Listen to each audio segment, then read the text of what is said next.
Assalamualaikum warahmatullahi wabarakatuh. Baiklah, di sini saya akan menampilkan video tentang RGP. Inilah dia videonya.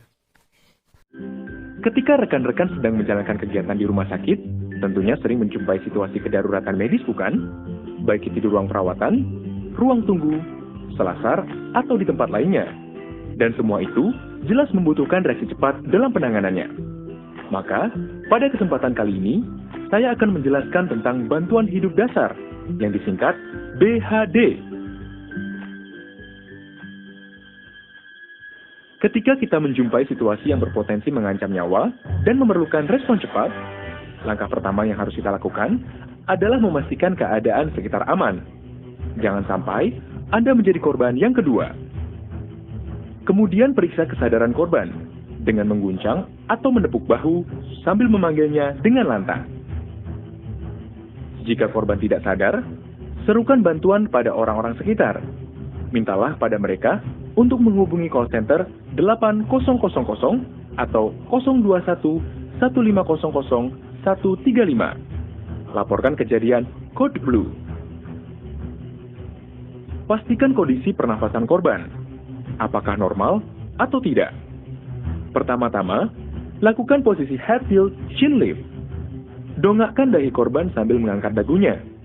Kemudian, terapkan metode lihat, dengar, dan rasakan. Lihat, apakah dadanya naik turun? Dengar, apakah ada suara nafas? Dan rasakan, apakah ada hembusan nafas? Lakukan semua pengecekan tersebut dalam waktu kurang dari 10 detik.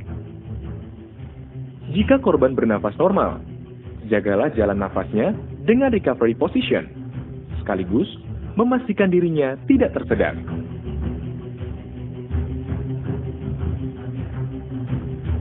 Jika korban tidak respon saat dipanggil dan diguncang, dan tidak bernafas, atau bernafas namun tidak normal, lakukan resusitasi jantung baru.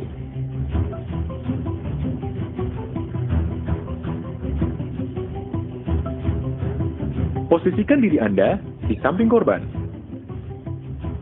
Sebelum melakukan kompresi, bebaskan dada korban dari pakaian. Letakkan pangkal telapak tangan di tengah dada.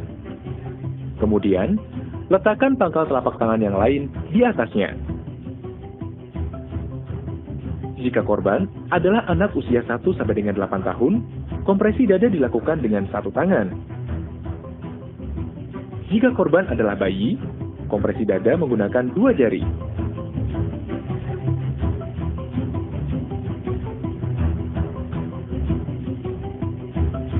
Ketika melakukan kompresi, kedua lengan tidak ditekuk dan harus tegak lurus di atas dada korban.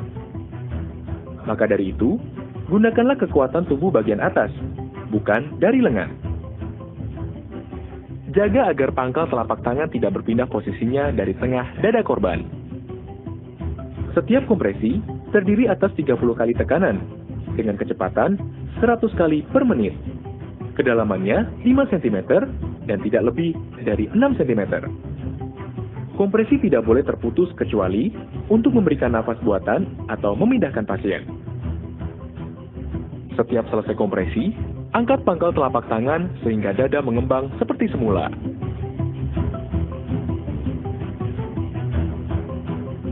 (25, 26, 27, 28, 29, 30). Berikan tiupan nafas melalui mulut korban sambil menutup hidungnya. Satu tiupan setara dengan 1 detik. Apabila dilakukan dengan benar, permukaan dada akan naik. Berikan kesempatan udara keluar dan lihat turunnya permukaan dada. Pemberian nafas buatan pada bayi dilakukan dari mulut penolong menuju mulut sekaligus hidung bayi. Rasio setiap kompresi dan nafas buatan adalah 30:2. Hentikan BHD apabila terjadi hal-hal berikut ini. Pihak penolong terancam keselamatannya. Adanya perintah jangan diresusitasi dari tim medik atau dokter. Kembalinya denyut jantung dan nafas saat pasien bergerak spontan. Proses pertolongan tersebut diambil alih langsung oleh TMRC. Secara ringkas, Langkah-langkah pertolongan bantuan hidup dasar adalah sebagai berikut. Pastikan lingkungan aman dari bahaya. Pastikan kesadaran korban dengan menepuk dan memanggilnya. Serukan bantuan apabila korban tidak sadar. Pastikan kondisi pernafasan korban. Apabila pernafasan tidak normal atau tidak bernafas, lakukan kompresi dada yang dilanjutkan dengan nafas bantuan dengan rasio 30:2. Jangan hentikan sampai tim medis datang. Baiklah, itulah tadi videonya. Terima kasih sudah menyaksikan. Wassalamualaikum warahmatullahi wabarakatuh.